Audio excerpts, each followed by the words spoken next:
പ്രിയമുള്ള പ്രേക്ഷകരെ, ഇവിടെ ചതുർഗ്രഹ യോഗത്തിൽ പ്രധാനമായി കേന്ദ്ര ഗ്രഹങ്ങളായി വരുന്നത് ചന്ദ്രനും ചൊവ്വയും ബുധനും ശുക്രനുമാകുന്നു.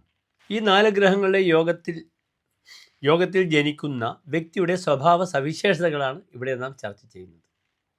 എൻ്റെ പ്രിയമുള്ള പ്രേക്ഷകർ, ആദ്യം ഈ യോഗം പ്രതിപാദിക്കുന്ന ശ്ലോകം ശ്രദ്ധിക്കുക. നമുക്ക് ശ്ലോകം ചർച്ച ചെയ്യാം. കലഹരുചിർ നിദ്രാലുർ നീജസ്യാത് വന്ധകീപതി സുഭഗഃ ബന്ധുദ്വേഷ്ടഃ അടനസുഖി ശശി കുജ ബുധ ഭാർഗവേഹി സഹിതഃ. ശശി ചന്ദ്രൻ, കുജൻ ചൊവ്വ, ബുധൻ സാക്ഷാൽ സൗമ്യൻ ബുധൻ തന്നെ, ഭാർഗവ ഭൃഗോഹ അപത്യമുമാൻ ഭാർഗവ ശുക്രൻ ഏതേഹി സഹിതഃ. ഈ 4 ഗ്രഹങ്ങളോടും കൂടി യോഗം ചെയ്ത് നിൽക്കുന്ന വ്യക്തി ഇപ്രകാരമായി തീരുന്നു എന്നാണ് പറഞ്ഞിരിക്കുന്നത്. ശുഭഫലങ്ങളും അശുഭഫലങ്ങളും ഈ യോഗത്തിൽ നിങ്ങൾക്ക് കാണാം. വളരെ സമീചീനമായ യോഗമാണെന്ന് പറയുന്നില്ല, എങ്കിലും ശുഭഫലങ്ങളും അശുഭഫലങ്ങളും ഈ യോഗത്തിൽ നമുക്ക് ദർശിക്കാവുന്നതാണ്. ആദ്യമായി കലഹരുചിഹി, ഇദ്ദേഹം എപ്പോഴും കലഹിക്കുന്നതിൽ താല്പര്യമുള്ള വ്യക്തിയാണ്. സംഗീത രുചിയാണെങ്കിൽ സംഗീതത്തിൽ താല്പര്യമാണ്. കലഹരുചിയാണെങ്കിലോ ഇദ്ദേഹത്തിൻ്റെ താല്പര്യം എന്താണ്? കലഹത്തിലാണ്.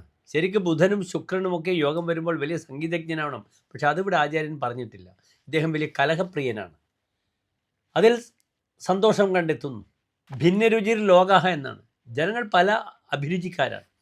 അപ്പോൾ ഇവിടെ കലഹത്തിലാണ് അദ്ദേഹത്തിൻ്റെ രുചി. പിന്നീട് നിദ്രാലുഹു ഭവതി, ഇദ്ദേഹം എപ്പോഴും ഉറക്കം കൂടുതലുള്ള ആളാണ്.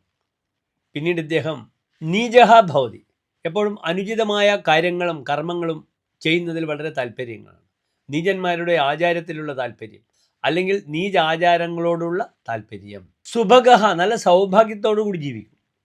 വന്ധകീപതിഹി, ഇദ്ദേഹത്തിൻ്റെ ഭാര്യ അത്ര നല്ലൊരു ചരിത്രമുള്ള ആളാകണമെന്നില്ല.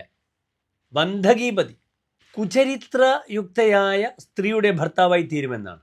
അപ്പോൾ ഇദ്ദേഹത്തിൻ്റെ ഭാര്യാഭാവം അത്ര ശുഭമല്ല എന്നറിയുക, കളത്രഭാവം.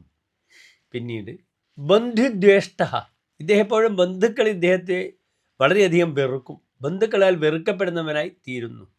അടനസുഖി, എപ്പോഴും ഉത്തരവാദിത്തമില്ലാതെ ഇങ്ങനെ പരിഭ്രമണശീലം സഞ്ചരിച്ചു കൊണ്ടിരിക്കുന്ന ആളാണ്. ഇതിൽ നല്ല ഒരു ഫലവും പറഞ്ഞിട്ടില്ല. യഥാർത്ഥത്തിൽ ഒരു സമീചീന യോഗമല്ല, അസമീചീനമായ യോഗമാണ് ഇതിൽ പ്രതിപാദിക്കപ്പെട്ടിട്ടുള്ളത്. എൻ്റെ പ്രേക്ഷകർ ശ്രദ്ധിക്കുക. നമസ്തേ.